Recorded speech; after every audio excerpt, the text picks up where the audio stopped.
Vincitore di premi prestigiosi, ha suonato in tutto il mondo suscitando ammirazione e consensi nella critica e nel pubblico.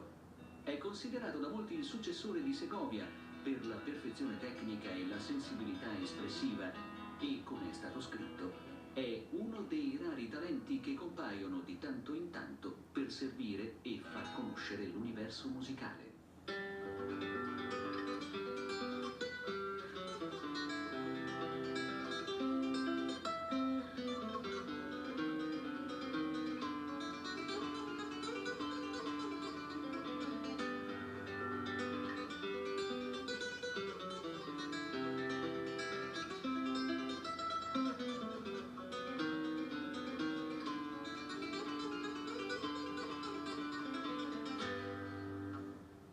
È un brano del compositore francese di origine algerina Roland Diens. Il brano si intitola Fuoco e oltre a pizzicare le corde darò dei colpi sulla cassa e dei colpi sulle corde.